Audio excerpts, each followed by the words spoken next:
Bonilla won appointment to the powerful Appropriations Committee in his freshman term, a position he held throughout his 7-term Capitol Hill career. He used the position well, supporting business. He was a strong supporter of the North American Free Trade Agreement, which passed in 1993 with the firm backing of President Clinton and many congressional Republicans. Bonilla believed that the agreement, which would eliminate tariffs on goods moving across the Mexican border over the next 15 years, would increase business traffic and make goods cheaper in beleaguered Texas border towns.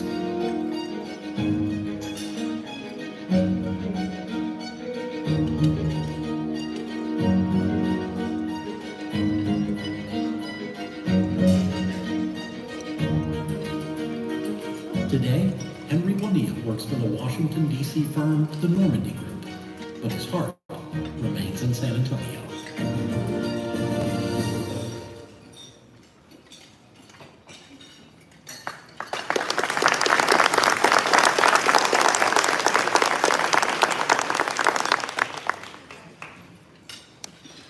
Wow, I hadn't seen that video before watching it just now. Orlando, thank you, and thanks to all your good people on your team for working on that and putting it together. You've got to send me a copy of that. This is a great day for us who believe that we share the same principles that were outlined in the video and that Orlando outlined earlier today. I've been involved in politics now for 30 years, and this is the most excited I have ever been about our prospects in the November election. A lot of it has to do with what Texas Latino conservatives are doing. A lot of it has to do with what Governor Abbott and his great political organization are doing. A lot of it has to do with other organizations that are working hard throughout Texas right now to set new standards and new vote turnouts in Hispanic communities. And you know what? Even CNN, even the Washington Post, and even the New York Times, and even Texas Monthly are reporting on it now, because it is not just an opinion, it is fact that we are setting new records for turnout among Hispanics in GOP areas. The left.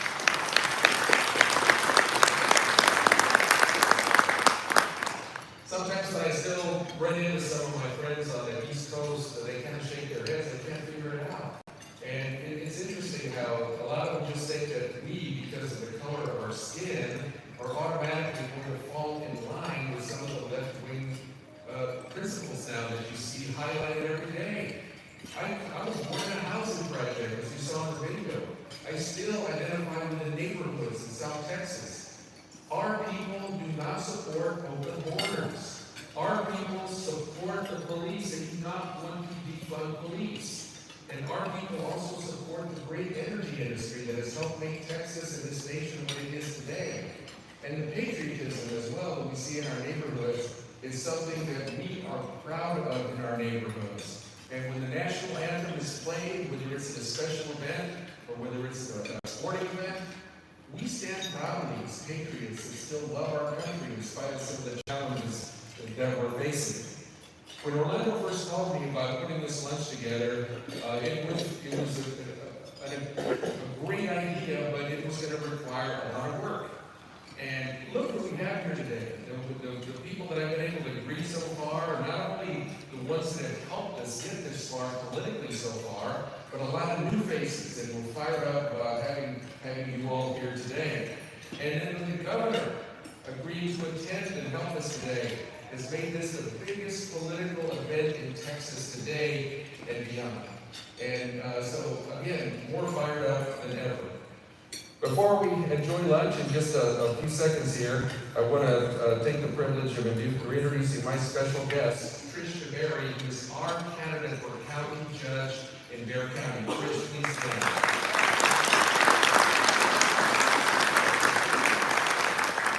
I promise you, I have known her since she graduated from college. She is one tough Tejano. And I would venture to say also that her Spanish accent is probably better than most people's in this room here today. I have never seen anyone put so much skin in the game as she has. We are now going to enjoy our lunch, but as we do enjoy our lunch, we're going to have some special entertainment by Chingo Bling, who is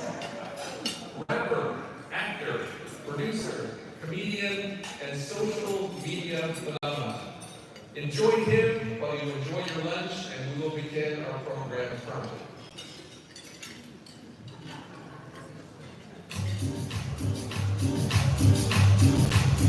TLC, San Antonio, how y'all feeling? Come on now, I'm GOP, give me a Lujan in that. What's up, people? You can't keep it going. I just say, yeah, this is how we make some noise. All right, over here, we all let us say, yeah, I like it. Cut it. San Antonio, I don't know if I'm gonna do cordless. I think I'm gonna go cordless, it's louder. Yo, I haven't seen you guys since gas was $2. It's been a year. A lot has changed in a year, man. Have y'all seen the price of fajitas lately? I'm telling y'all, that's the thing that can really tip the scale. I'm telling y'all, man. I'm not no political expert, but if you go door to door, you be like, Senora, have you seen the price of menudo? It's getting outrageous. We need to make barbacoa great again is what I'm trying to tell you. If you got a drink in your hand, put it up real quick. I want to do a toast, please. A toast. I would like to do a toast to freedom, and I'll toast to that. Can't wait till they legalize it all the way in all the states. Because I travel a lot, and I notice not everybody's as free as we are, so we appreciate it. We definitely appreciate our freedom. And anybody here know me from my rap days back in the day? Okay, we got 2, 3, 4. Okay, we got 5. Okay, some of the servers, I think they recognize me. About 6 people know me from my rap days. I started at Trinity College Radio. I made mixtapes. My distribution was Poteet Flea Market. Those are my roots, you know, and I didn't have any connections in music, so when I started, I knew I needed a crazy look and a crazy name. I had my cowboy hat, my diamond-encrusted grill, shorts, boots with a Nike swoosh, sass. And I'd go to the nightclubs and I'd say, hey man, I'm a new artist, check me out. And they'd be like, dude, what the heck are you wearing? And I'd tell them, this is Chingo Bling swag. They're like, what does Chingo mean? I tell them, a lot. They're like, a lot of bling? Yeah. But now I'm 42, I'm married, now I'm Chingo the kids, Chingo the bills, Chingo the inflation, Chingo the taxes, Chingo the responsibilities. On Sundays, Chingo the errands. And my vehicle is crowded, man. Chingo the car seats. So the Chingo's still there, but you know, the bling ain't. That's in storage, you know. So right before the pandemic, you know, my wife's my tour manager. Give it up for my wife. Give it up for my wife. Right before the pandemic, we got a call to go do all Spanish comedy in Mexico. Yo, I was scared. I had never did that before. You can't take no half-ass Spanish to Mexico. And then your mom gets a phone call, now you're getting your butt whooped and you're 40. So I had to practice, man. I got in that mirror, I was getting ready for my trip. I had to have that good professional Spanish. I was just in the mirror like, ¿Qué pasó, México? Ya llegué.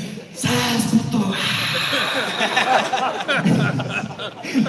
Even if you don't speak Spanish, you can probably do some context clues like this looks very inappropriate. I don't know what the arm to the rib means. They told me too, they're like, Chingo, keep it clean. I said, oh, okay, I'll do a little bit of sign language. So my wife and I, we fly out to Mexico. We land, we call Uber. They got Uber now in Mexico. Uberto shows up. We get in the Uberto, we're cruising through the city, Monterrey, and I start noticing people begging with signs, like cardboard signs under the freeway. And it was kind of reminding me of Austin a little bit. And I'm like, damn, where we at? This 35? Where we at? What is going on? So I asked the driver, I was like, Senor, what's going on? Inflation, unemployment, did the peso collapse? He says, no, amigo. These are our neighbors from the south. They come over here, they bring their problems. We need to build a wall and make Honduras pay for it. I was like, damn, Mexico got wetbacks too. I didn't say it, I thought it. All right, we keeping it appropriate. I ain't say it out loud. And I told my wife, they call theirs Hondurans. Because the man, he sounded so rude when he said it. I was like, sir, you can't, where I'm from, you just can't be expressing certain things. We have to walk on eggshells in America. You know, they'll call you either a bigot or a sellout, depending on what color you are. And is that facts or no? And he's like, well, this is Mexico and we still have freedom of speech. I said, well, cancel culture is coming for y'all too, so be ready, Julio. He says, he said, Mexico first. So yeah, he started telling me about the Honduran woman in Mexico that went viral. You know, they had her on the news, they're like, what's going on? And she started complaining, the lady from Honduras, she's like, the Mexicans, they keep giving us beans and tortillas and beans, and we're tired of it. And Mexico's like, lady, that's what we eat, and we're tired of it too. They were offended. I had never realized it was like that, man. You know, the media doesn't show us how nuanced it is. They just make it seem like they're okay with everybody passing through Mexico. And I told the Uber driver, I was like, Senor, have a heart. They're just passing through, they just want a little bit of that Mexican dream. He says, no, they're taking advantage of Mexico. Mexico first, God. True story, this shit really happened, excuse my language. So we get to the show, right? All Spanish. Boy, I hit that stage, I was killing it. ¿Qué pasó, Mexico? They were loving it, this whole side of the room.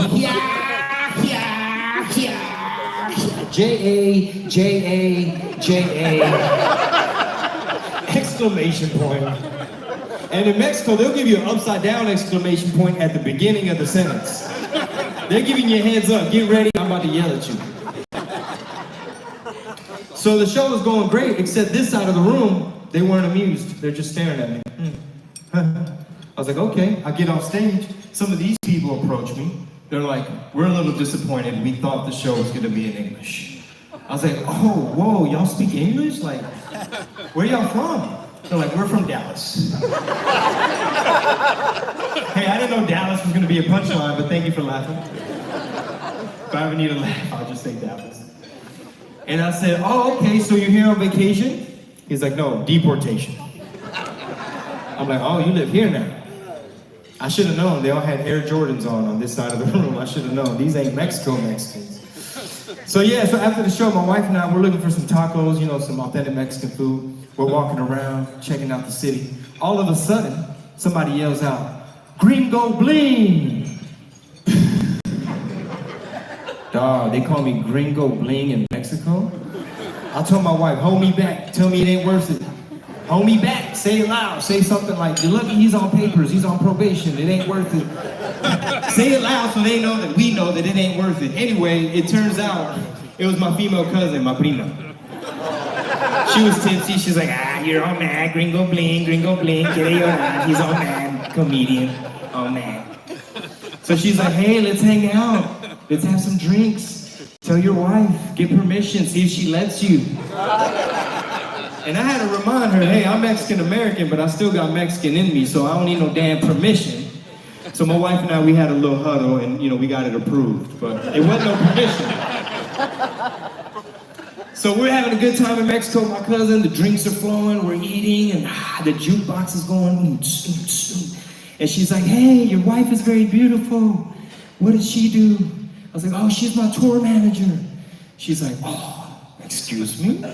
Wow, la manager, wow with a G, wow. I'm sorry, la manager, she's the boss. I said, no, we're a team. She said, oh, she's the coach.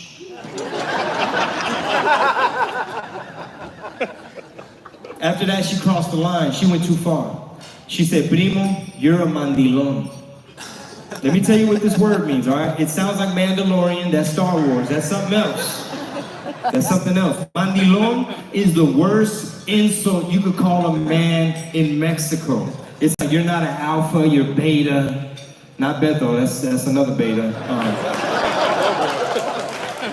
Come and take it, Beto. That's all I got to say about that. That's all. Hey, this is Texas, and yeah, come and take it. So she called me a mandilon. If you don't know what this means, it's a very bad insult. Right when she said it, the jukebox cut off, every man in that bar dropped their cerveza. They're like, ¿qué? ¿Qué? even the bartender, he wasn't even drinking. ¿Qué? I was mad too. Drop my margarita. ¿Qué? If they had White Claw, I would have crushed the can. ¿Qué? Ain't no damn mandilon. See how I'm doing on time real quick. They said 15 minutes of appropriate humor. She catch my drift. So I just want to say, man, I'm so glad that, you know, I love doing stand-up comedy. I'm on the Legalized Freedom Tour right now. We just did West Palm Beach the day before last, and we're hitting Tacoma, Washington next. I'm representing Texas. I'm going coast to coast. I'm sticking my neck out. I'm catching all the arrows, trying to convince some closed-minded people in a subtle way. Thank you. I have a podcast. It's called Red Pill Tamales. Because you can either pick the blue pill tamale or you can eat that red pill tamale. You can see what's really going on. A lot of people liking that red pill. So I'm just very grateful for this job. You know, too bad my dad doesn't consider this a real job. He's like, mijo, mijo, get a real job, a man's job. You stand on stage and you say stupid stuff to strangers and some of them stare at you. Yeah, mijo, get a man's job, a real job. You're drinking at work with your friends, mijo? That's not a man's job. When I drink at work with my friends, people get hurt.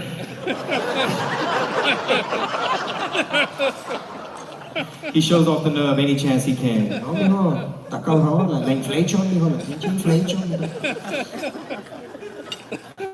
So my dad, he gives me a hard time because he forgets who helped him study for the United States citizenship test so he could be a citizen of the #1 country in the world. Yeah. Give it up for him, give it up for him. I was up late making flashcards, making sure he was prepared. You know, boom, Bill of Rights, Constitution, das. I had a test the next day. I was in the 3rd grade, so we were learning together. It was a messed up study group, really is what it was. You know, he forgets, but, you know, as soon as he got his papers, when he passed that test, I'll never forget, man, he came home so proud. He's like, mijo, I want to talk to you. I was like, oh, what happened, Dad? He's like, mijo, we need to talk. I was like, okay, what's up, man? Have you seen what's happening at the border? I was like, what? He's like, we went from kids in cages to Haitians under the bridge. Los Afghanis, los Ukrainians, yeah, mijo, we're full, America's full. I was like, bro, you literally just got your papers. I was like, you're not even from here. He's like, but now I'm here and we're full. Mijo, we're in a pandemic, the economy's shaky, pobrecitos, I'm an immigrant, it breaks my heart. I mean, but right now, maybe we should put the sign on the door, right now we're out to lunch, we're gonna fix some things, make it nice. Get the money flowing again, and maybe if we need labor, we'll let in a couple, pero ahorita we're full. He caught me off guard. I'm telling you, I caught him watching NASCAR the other day, I swear to God. He switched it back to soccer. Nothing. He wears camo and don't even hunt. What's going on, Dad? So, you know, I like to reach across the aisle anytime I can. I like to be cognizant of when I'm trying to persuade people to look at, you know, the bigger picture. So, you know, I try to keep an open mind and look at things from different perspectives. And I will say that, you know, Joe Biden has created some jobs. You know, it's someone's job to remind him every day he's president. And that wasn't a job before. That's a new job that was created. Because they gotta, Mr. Come on, Joe. And that dude's name is Kamala Harris, is what I'm trying to tell you. It's somewhat appropriate, It's hard to be funny and be nice at the same time. Comedy isn't nice, people. Come on, relax. Yeah, so, you know, I have to be careful when I do that joke on the road, because sometimes, you know, some Latinos are they just get into that tribal, like, hey, what you say about Kamala, big dog? Hey, fool, what you say about Kamala, big dog? Like, hey, fool, relax. You being an activist, sir, relax. So, yeah, I just want to remind you guys, I am shadow banned on social media, so please follow one of my pages. I have backup pages now. I have 2 TikToks, 3 YouTubes. I mean, I just keep getting silenced. I don't know what it is. I don't know why. Little old me. I don't know why Mark Zuckerberg doesn't want little old me to have an opinion in this free country. But last time I checked, this is America, not China. So, you know, we still got, you know, we still say stuff kinda a little bit. So let's definitely enjoy the day, enjoy our freedom. I appreciate you guys. Thank you guys so much for coming out. My name is Chingo Bling. My podcast is Red Pill Tamales, and it's the Legalized Freedom Tour. Thank you so much for having me. My name is Chingo Bling. Thank you.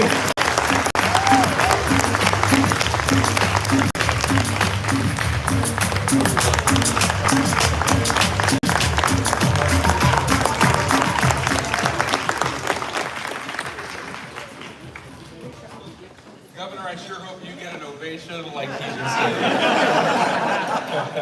I don't know who laughed harder during your presentation, me or Charlie Amato. But thank you, that was amazing.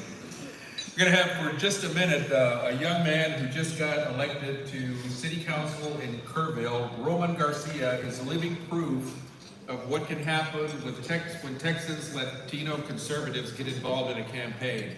And we're so excited about his victory, and he is the next generation for what the seeds we are planting today. Roman.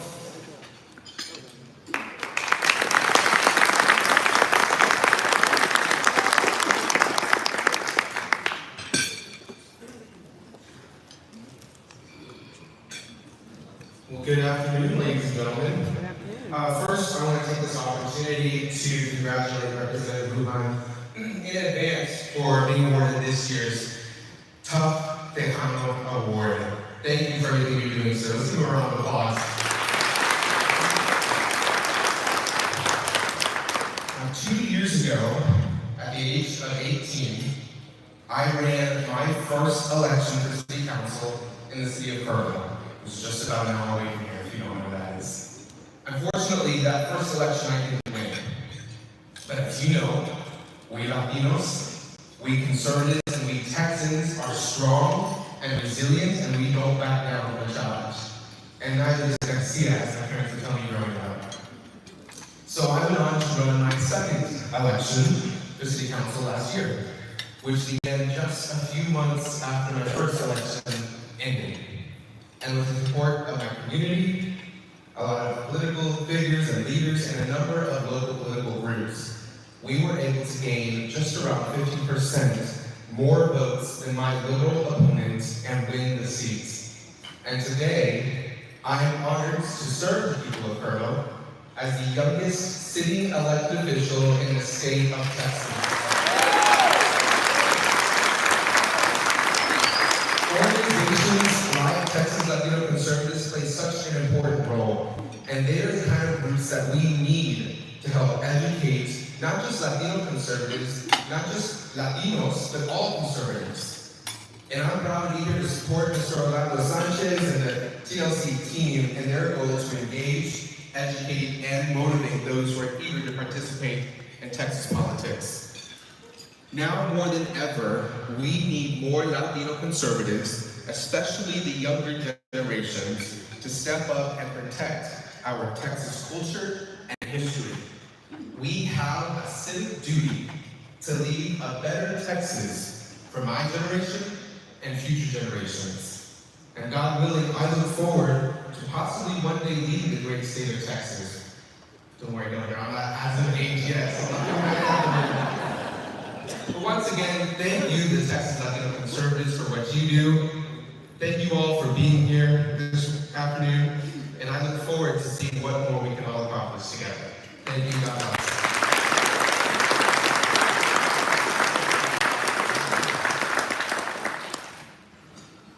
And now we have a special presentation from Cindy Canavero, from representing the McNair interests out of Houston.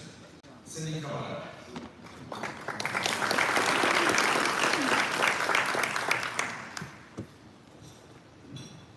Thank you. First of all, I want to tell everybody in this room, happy Tejano, Texas Day. This is the first year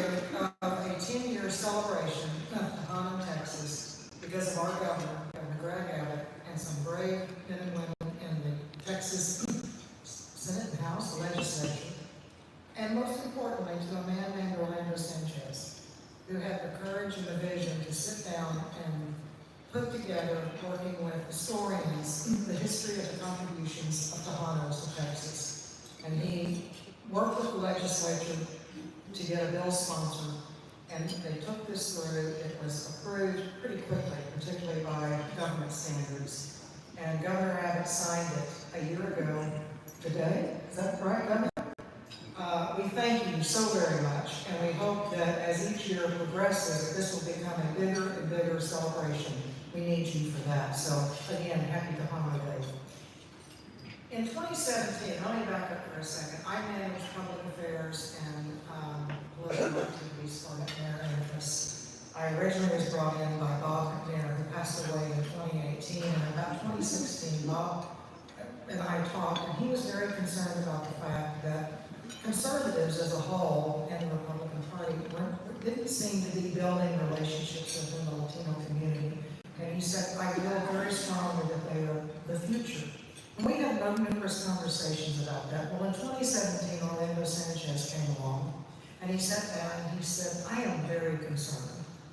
And he said, I don't see the conservative movement going into the barrios and the Latino community and building relationships with them. And I believe they're our future.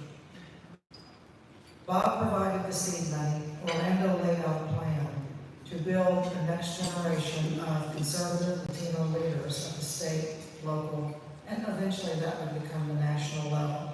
And it started with something called Latino politics, a simple concept of having receptions in barrios all over Harris County, Bexar County, El Paso County, the Rio Grande Valley.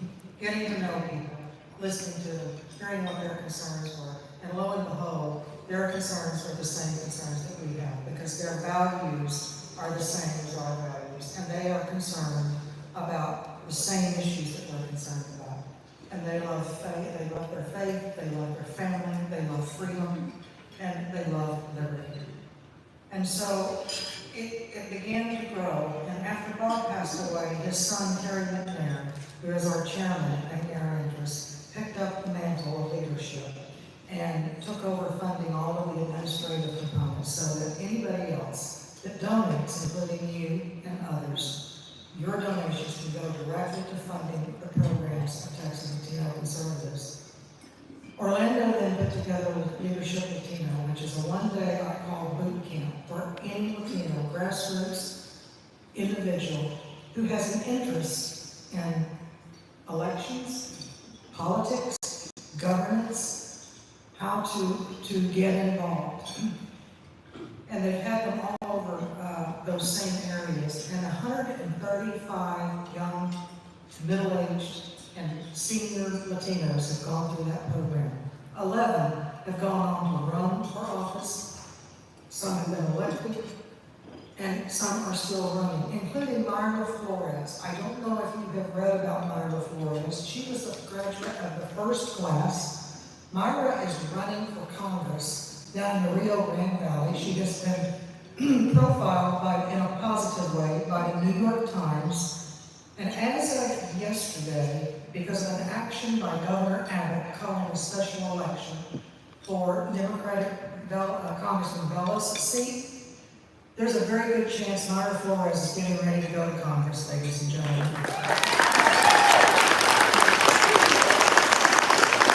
The TLC team has also created a podcast called TLC Live, where they bring in elected Latinos who are in companies and corporations and positions of leadership to talk factually about what's going on, because one of the things that is happening in this country that Chingo alluded to is we're not getting our messages out. We are being stifled across all mediums. They have put together 87 guests, or 46 episodes, and have 87 guests talking about everything from COVID to immigration to critical race theory, diabetes, media bias, education, you name it, they're talking about it. Orlando Sanchez was the man that has put this all together, who champions it every single day, who has lots of doors shut on him, but he just keeps coming back. He's like the ever-ready battery. So I could share a whole lot more. My time is limited.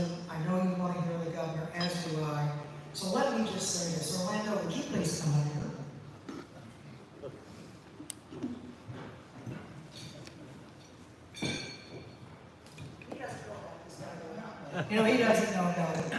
I'm honored to award you TLC's first Trailblazer Award for your dedication, your vision, and your continued leadership. Thank you. I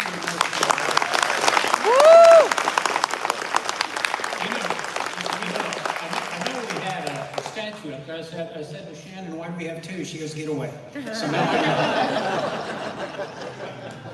Let's just go. Thank you.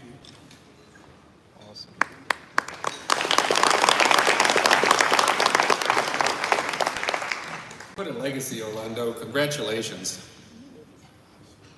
And now we're going to move to the main honoree today, State Representative John Lujan, for his Tough Tejano Award.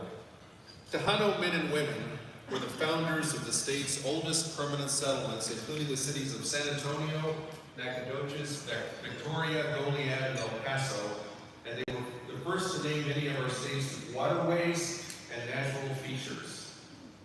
Legendary Tejanos played an integral part in the effort to settle Texas and negotiated peace with the Comanches and other indigenous peoples. On April 6, of 1813, Tejanos were the first residents to declare an independent Texas, and at the Battle of Medina that same year, they gave their lives in the bloody battle of the Spanish Royalist Army that remains the deadliest clash in the history of Texas.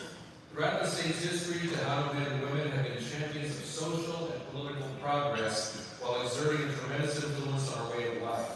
Deeply devoted to Texas, they have overcome injustice and discrimination to play an instrumental role in laying the foundation of the Lone Star State, and it is indeed fitting that their contributions are officially honored on April 6, Texas Tejano Day. Please turn your eyes to the screens for a video of our Tough Tejano Texas Award recipient, State Representative John Lujan.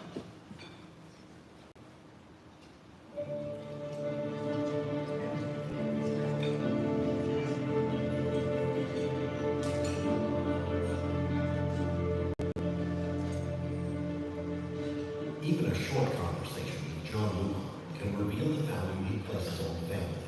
But his own upbringing started with some challenges. Up into the age of the 6th grade, we were a dysfunctional family, a family that was really struggling, and I didn't know what our future would be.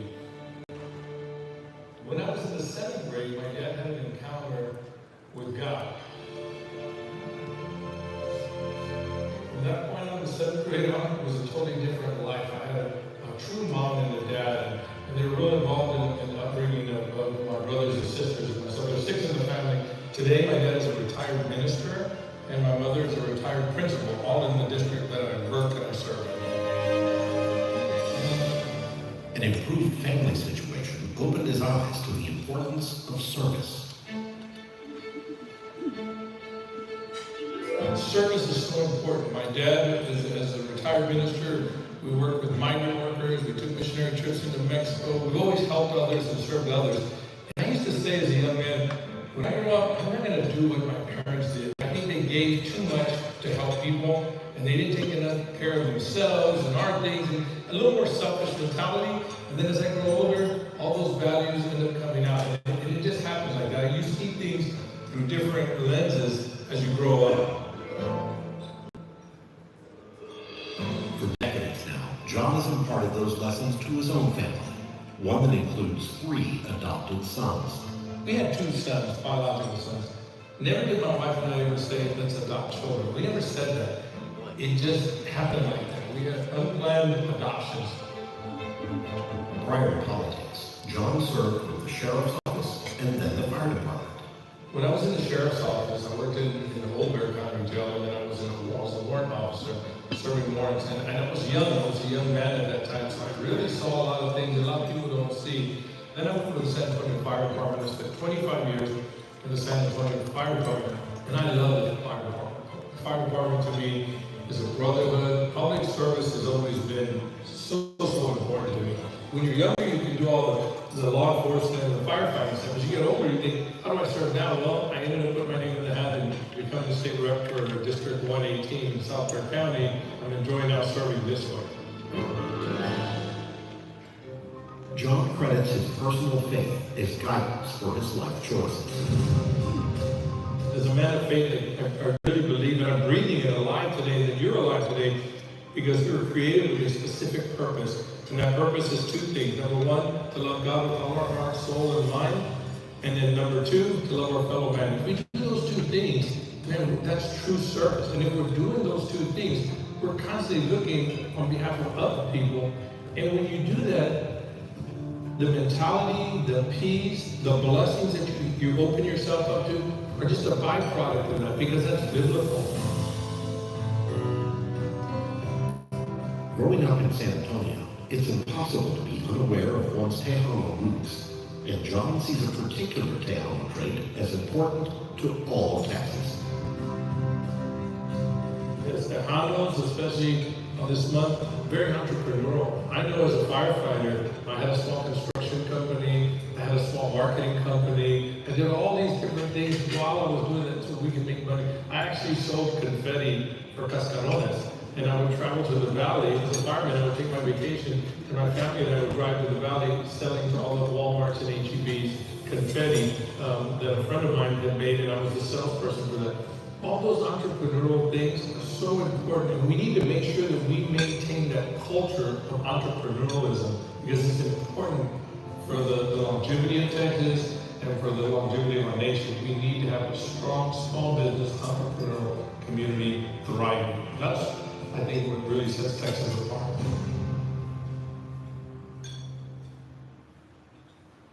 State Representative and along with Sanchez, please come on to accept the award. State Representative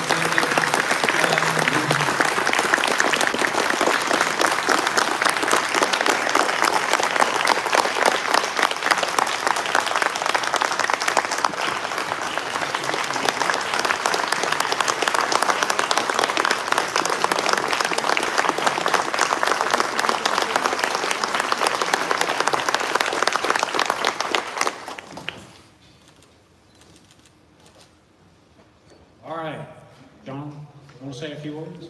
I know you're always short on words. Y'all may be seated. Hey, first of all, I want to say thank you for this award. It means a lot to me. But I want to thank you guys for being part of this, because if we can share this message, that's what's important. We got to get this word out. The TLC does such tremendous work, and the things they did for me. Some people would tell me, John, you know, when you asked me to go speak in El Paso, and now the leadership conferences, they asked me to go and speak. And you're right, I'm not short on words, and I love to get out there and share the message. So I've been to El Paso, I've been to the Valley, Corpus, and I'll do anything for TLC, because we've got to maintain our state, right? We cannot fall back. Texas is a shining state in our nation, and we need to preserve that and help that grow. And I'm so honored for that. There is some downsides to this award, though, I will tell you. And the downside is, I got a house full of boys. And, you know, the other day I was picking up some, we did this garden thing, I was picking up something and couldn't lift it. Oh, you're the tough Tejano guy. I thought you could. So I get all these tough Tejano jokes, even at work, you know. Hey, I tell somebody to do something, why, you can't do it? You're the tough Tejano. So I get all of that stuff. But that's okay, that's a good thing. But before I get down, I do want to mention two things. Tough Tejano truly are mom and dad can.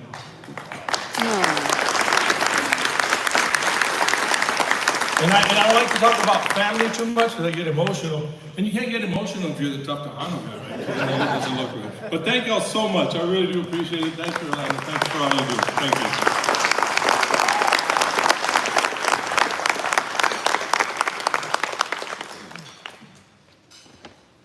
We're going to bring the governor up now, but just take 1 second. I saw my friend Roy Barrera in the crowd here today, and Roy, you are a pioneer and a great leader in our years.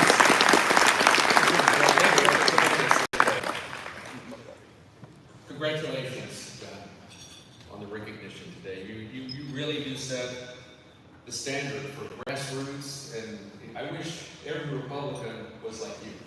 And we would have incredibly even greater success around the state and around the nation. And now, Governor Greg Abbott.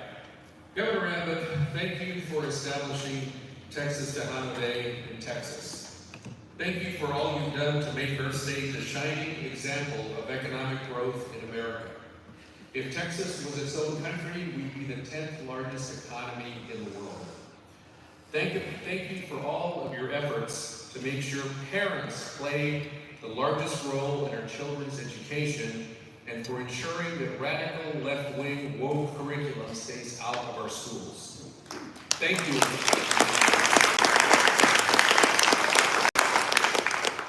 Thank you, Governor Abbott, for all you do to mobilize state law enforcement to protect our citizens from the hundreds of thousands of illegals from all over the world who have invaded our state over the past year. And thank you, Governor Abbott, for supporting Texas law enforcement. Thank you, Governor Abbott, for always embracing all of our Hispanic neighborhoods from the very first campaign you ever ran and to this day with your policies and everything you do in our great state. Ladies and gentlemen, Governor Greg Abbott.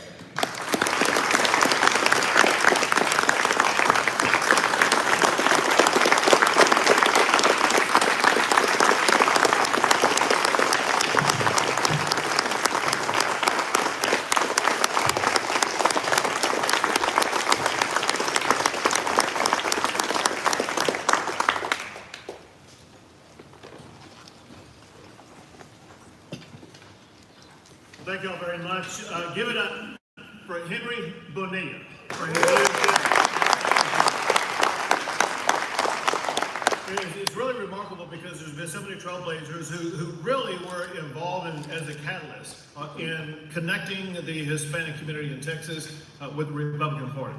Henry is one, Hope Andrade is another, Roy Barrera, who I did not see. Roy Barrera, when I first ran for Attorney General, there preceded me, Roy Barrera, who ran for Attorney General here in the state of Texas. He took me under his wing, mentored me, worked with me, connected me with the folks here in San Antonio and elsewhere. Roy, thank you for your legacy of leadership and connecting this community. We also have with us here today two other, that I know of, at least two other elected officials at the statewide level. We have Jim Wright, who's with us, is on the Railroad Commission. Jim, where you want you to stand up and be recognized. Thank you for your service. And we have your very own state representative, Steve Allison, who I think represents the area where we're here right now. And I want to call out Orlando. So Orlando and I, there probably is no one in this room that I've known longer than I've known Orlando. Orlando and I go back to my Houston days, back to the 1990s at least. And it was really fun to watch Orlando work his way through the political system in the community of Houston, leading on to your own public service in Houston. But not only were you a tremendous public servant, you were an outstanding role model to show what Hispanics can be as leaders of the community, whether it be in elected office or not in elected office.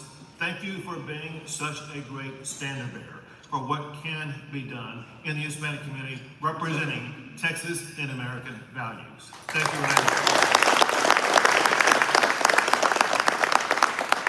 and then, of course, there's John Lujan. So you deserve this tough Tejano award for, in my opinion, one single reason. That others who have not put their name on the ballot would not comprehend.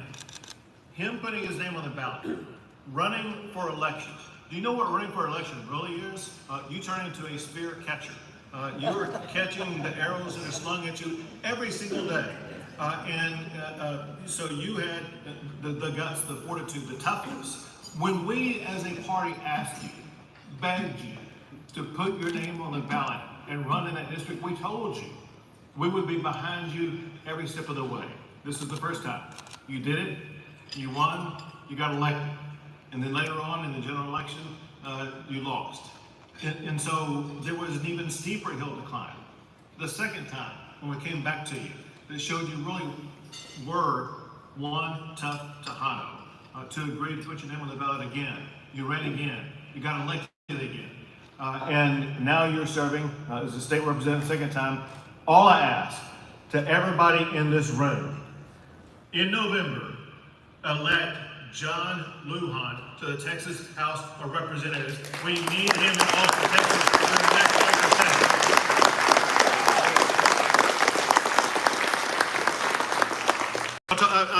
in a way, the way that Roy Barrera connected me with the Hispanic community, but as Roy himself knows, my connection to the Hispanic community began long before that. And when I got involved in politics, people said, you know, what Republicans really need to do, they need to reach out to the Hispanic community a whole lot more. And I had a handy answer to that issue at the time, and that is, listen, I reach out to the Hispanic community every single day. When I put my arm around my wife. And the woman from San Antonio that I married, who is now very proudly the first Hispanic First Lady in the history of the great state of Texas.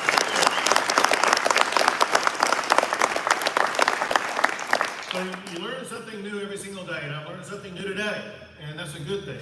And that is that the Republican Party has an ace card that we can throw down anytime we want. And the game is over. And all we gotta do is use this ace card. The ace card is Chingo. So when Democrats start cutting me up, the Chingo card, say Chingo.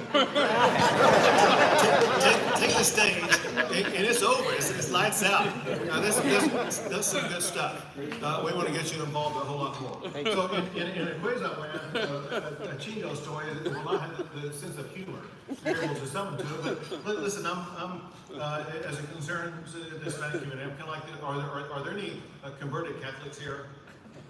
Maybe not. You're a lot of natural born Catholics. You have converted Catholics. You have converted Tejanos, which is what I am, married to a Latino. And you learn things as you go through your marriage. And so my wife wanted to invite her family over for Thanksgiving Day. I thought, sure, that's fine. You know, we got enough plates and stuff like that. And, you know, I'm thinking we'll have, you know, her mom and dad, and brother and sister. We have 6 or 8 people. We had 250 people. That was her family. And you learn as you go. But that is a core component of what the Hispanic community is all about. And that is family. Another is the faith that you saw prolifically in the video profile of John Lujan. I know that faith permeates the people in this room. More importantly, it permeates the Hispanic community across Texas and perhaps across the world. So that faith, that family, and something that Chingo talked about, and that's freedom. If you have to reduce to one single word about what is the most important thing in the state of Texas, in fact, the most important thing that's on the ballot itself this November, in one word, it would be freedom. It's freedom that's threatened more than anything else. It's freedom that we cherish more than anything else. It's freedom that we need more than anything else. It's freedom that is challenged more than anything else. It's freedom that the Hispanic community in Texas embraces as much as anything else. And then a corollary to that is the free enterprise system. Listen, the free enterprise system is what has allowed the United States of America to be the wealthiest nation in the history of the world. It's that free enterprise system that the Hispanic community rightfully wants to tap into. And the reason they want to tap into it is they want to be able to achieve their own vision of their own business success so that they can provide for their own family and elevate their own family up the economic ladder. There's pride in that. You know, think about this, that it would be one thing if somebody gave you $1 billion. If Elon Musk called you and said, listen, Chingo, I want to give you $1 billion. You'd be happy. But it doesn't give you pride. There is pride that goes along with having a job. There's pride that goes along with demonstrating a work ethic. There's pride that goes along with showing that by having a job, earning a paycheck, working your way up the economic ladder, that success that you've been able to achieve, that you've been able to use what it lies within yourself and do better for your family. And in doing so, hopefully showing your children and your grandchildren what the right pathway really is. And that's exactly what the Hispanic community stands for with that free enterprise system. And that is exactly why the Hispanic community is so antagonistic to the Democrats these days by going through the system where the Democrats believe is handouts. I want to hand you, give you this, give you that, give you this, give you that. And thinking that the Hispanic community is going to be dependent upon the handouts that the Democrats in Washington or Austin provide to you. Thinking that that is what you want. When in reality, you want your own independence, to have your own job, to design your own future without government telling you what to do. And because the Democrats have not understood that, they've opened the door wide open for Republicans. Now, there's several components of this, one of which is no one's going to embrace you unless you embrace them. And that's exactly why I've set an all-time record that no one even comes close to. I have been to the RGV more than any governor in the history of the state of Texas, making the connection with the people in the RGV. And it's fair to say, but in a way unfair to say, that I've been to San Antonio more than any governor in the history of the state of Texas. If nothing else, I've just been here with my family, my wife's family, etc. But for other reasons also. But there's that constant process of reaching out. The other is this notion, and I just relish in this because it's a notion that was talked about all the time for the past 10 or 15 years, prominently by Democrats in San Antonio who preached one dogmatic theme that they convinced everybody, saying that the state of Texas is turning blue and it's just a matter of time. They said this phrase, many of you probably have heard it, that is, demographics are destiny. And what they meant by that, they knew that the growing percentage of population in the state of Texas that would become Hispanic. And mathematically, they calculated, well, when that moment in time comes, the state of Texas is turning blue. So their description was correct. Demographics are destiny. Their calculation was wrong. Their calculation was once Hispanics have a plurality, which they do now have, of the people in the state of Texas, the state of Texas would be blue. Their miscalculation was thinking that those Hispanics would be voting for Democrats. They got the calculation wrong. And we're seeing the results of it. Every year that I've run for governor, I've gotten about 45% of Hispanics. That's good. But let me tell you, what's going to happen this year, I will get more than half of the Hispanic vote in the state of Texas in my campaign.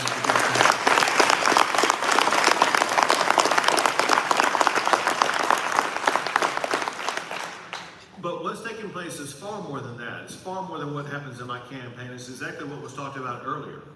And that is the real difference. The movement of the Hispanic vote has gone this way. Hispanics did not vote. They stayed at home and really didn't get engaged. And then they begin to turn into voters, and through that process, Republicans reached out and engaged with them and got them to go out and vote for Republicans increasingly.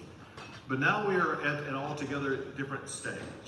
The stage we're at now is where we are getting Hispanics to be the candidates who are running for office, who themselves will get elected. So they're going to be terrific candidates, just like we talked about Myra earlier. In addition to her, there's a proliferation of Hispanic candidates running for office in the RGV, in border-related communities, in the Dallas area, in the Houston area, in regions across the entire state. There was a time decades ago when you thought about Hispanics were in South Texas. Listen, the Hispanics are maybe more populous in Harris County than any other state, in Dallas County, and the suburbs, and they're everywhere across the state of Texas. And just as they've gone everywhere across the state of Texas, their values have come out even more strongly, favoring Republicans more strongly, themselves wanting to get on the ballot. And when we have these incredible candidates on the ballot who are Hispanic running for office, they will bring out the Hispanic vote more. And the Hispanic community writ large is going to realize, wait a second, Myra is a conservative, she's a Republican, I'm like her, I agree with what she does, I go to the soccer games with her, go to the grocery store with her, go to church with her, things like that. I must be a Republican too. And you will see overnight a massive change. So not only am I going to win the Hispanic vote in the state of Texas, Republicans, for the first time ever, are going to win counties on the border. We're going to win counties in the Rio Grande Valley. We're going to win locations that have never been won by Republicans before, and will be because of Hispanics voting Republican.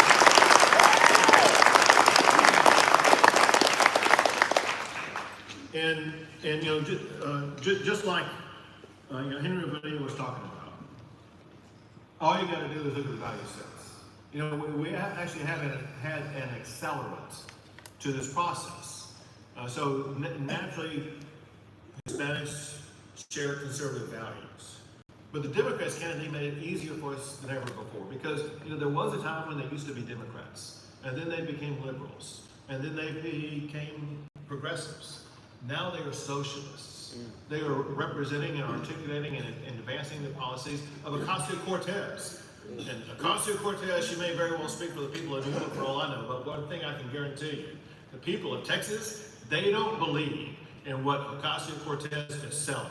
And the Democrats in Texas, who are perpetuating exactly what Ocasio-Cortez has been selling, they are going to be crushed by Hispanic votes. Just like Henry Bonilla was talking about. In Texas, Hispanics, just like everybody else, you want safe communities. You don't want to defund our law enforcement. You support our law enforcement officers in this state.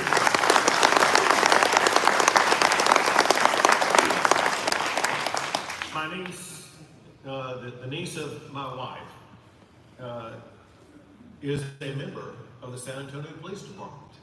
She goes to work every day, a proud Latina, working to serve and keep safe the people of this community. And you see from the national security standpoint that Henry was talking about. Listen, what's going on the border is unlike anything that's happened in the past. There was a time, there may still be a time when there's going to be a movement of agricultural workers. And for those who don't know, it was my wife's grandparents who moved from Monterrey to San Antonio. They met in San Antonio, but they came here for work like so many other people have in the past. If you look and see what's going on the border today, that's not what's happening on the border today. There are people coming from 157 different countries, and they are bringing extraordinary challenges, including people who are coming from terrorist-sponsored nations. It is a violation of the president's oath of office to have open border policies where people are coming in who pose an imminent threat to national security in the United States. The Hispanic community does not support that. They strongly support our efforts to secure our border.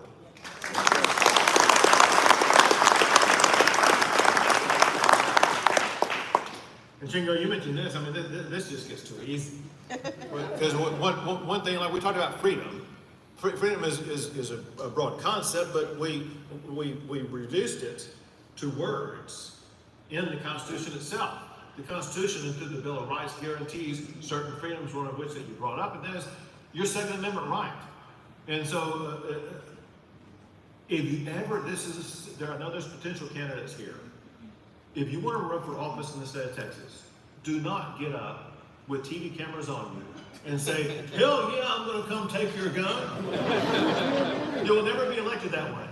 The good thing about it, people know that commercials, that TV ads that you run are 30 seconds long. And we have a beautiful 26-second, very conveniently, 26-second segment of Beto saying, hell yeah, he's going to come take your guns. You're going to, in October, you're going to say, man, did I have to see that freaking ad again? Shoot at myself. I'm not going to characterize Beto. We're going to allow Beto in his own words of what he said about how, he said, hell yeah, he's going to take your guns. He said that he wanted to tear down the wall and he wanted open border policies. He said that the Green New Deal is the best solution he ever heard. That would destroy more than 1 million high-paying energy jobs in the great state of Texas. Energy jobs, by the way, that provide freedom fuel to the European Union that needs to wean itself off of fuel provided by Russia, and instead use fuel provided by Texas.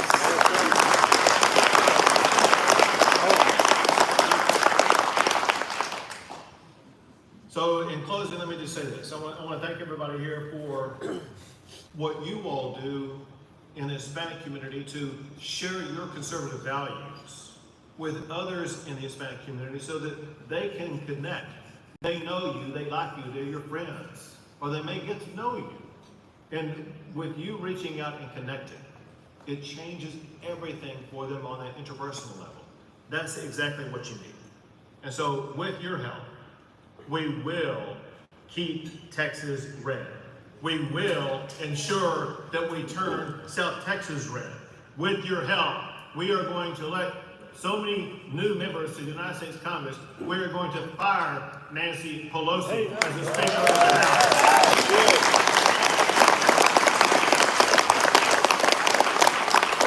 And we will save America from Biden and Beto and keep Texas the greatest state and the greatest nation in the history of the world. Thank you all. God bless you all. God bless the great state of Texas.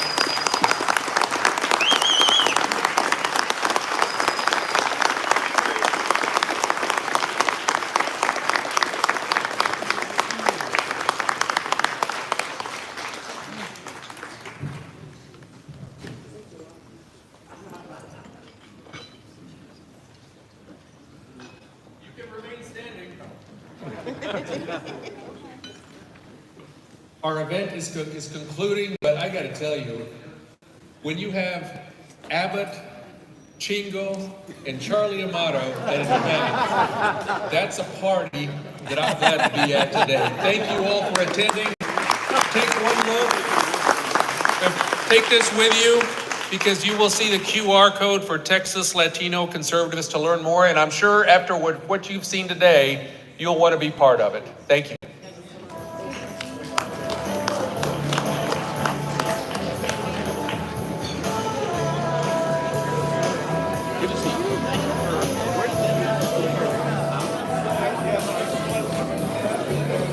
Can you send me that video that they did on the Take it easy. Thank you. Wait, Governor, can we get a quick photo?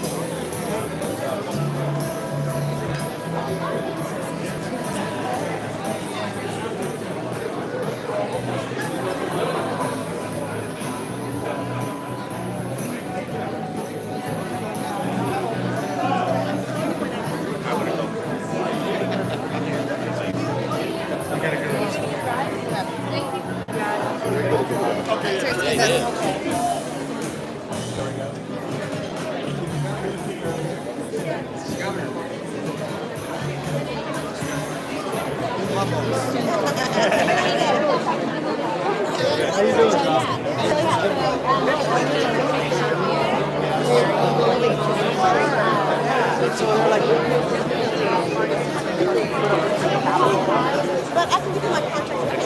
Look at this right there, Mike. Love the kicks.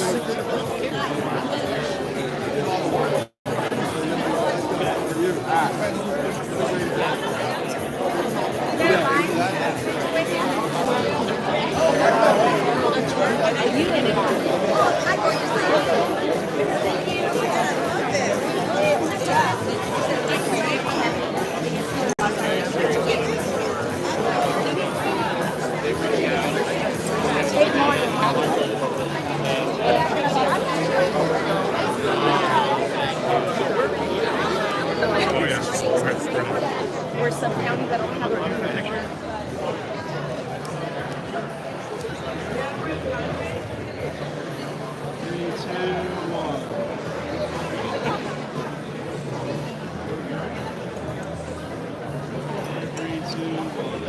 And the photographer, she needs a picture.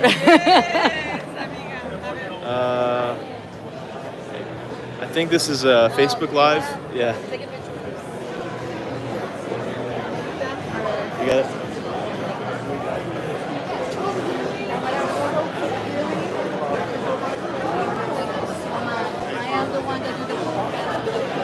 Here you go. This is your phone? Ese es su teléfono. Thank you.